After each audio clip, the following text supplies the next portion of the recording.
he knew she was having trouble breathing, but he still continued to beat her. Like, what kind of immoral person would do something like that? Brockport students react to statements a Monroe County jail deputy says came from the man accused of killing freshman Alexandra Kogut. The deputy says Clayton Whittemore admitted beating his high school girlfriend to death. I'm Rich Funky. Leah Lando has the night off tonight, and we do have a copy of the comments attributed to Clayton Whittemore in court papers, and they are graphic. That jail deputy says Whittemore told him he was with Kogut at a friend's house and that she was rude to him. Once they were back in her dorm room, the deputy says Whittemore told him they started to argue and quotes him as saying, "She started pushing me and yelling at me, so I pushed her back against the wall to get her to stop." Whittemore went on to say he started punching her and just snapped. "I just kept hitting her over and over with my fist." The deputy says Whittemore admitted he was trying to kill Kogut at that point, saying, and I'm quoting here, "Her breathing sounded bad, like there was blood blocking her breathing.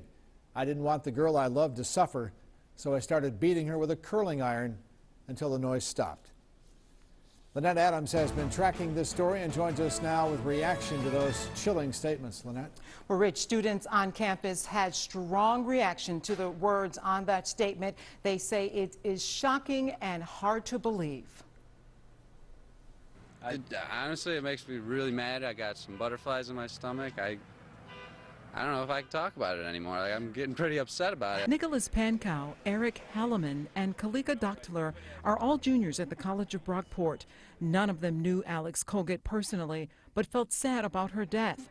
Today, these young men had stronger emotions as they learned what a jail deputy says Clayton Whittemore told him. It's just mind-blowing to me. I don't get it. I couldn't see a person doing it. I've never seen evil like that, you know. These young men say this case illustrates the seriousness of domestic violence and say this was a senseless crime. Kids these days need to learn to express themselves in a way without hurting other people or themselves. Allie O'Malley is the co-executive director of Safe Journey, a program for victims of domestic violence and a survivor herself.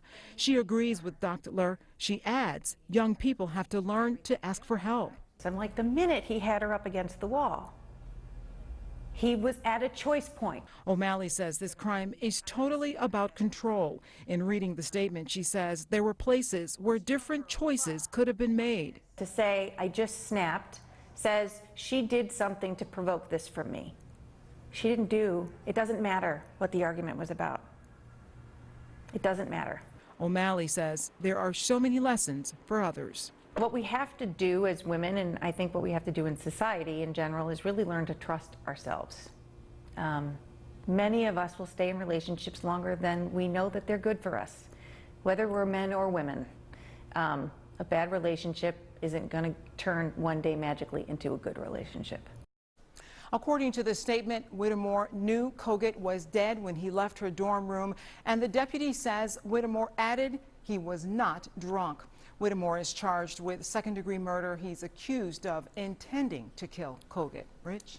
Two high school sweethearts. One stays home, the other goes off to college. Not an easy transition for young people, Lynette. That's right. This all started apparently when the couple was walking back to her dorm room. Whittemore was issued a ticket for having an open container, and according to the statement, that made him angry.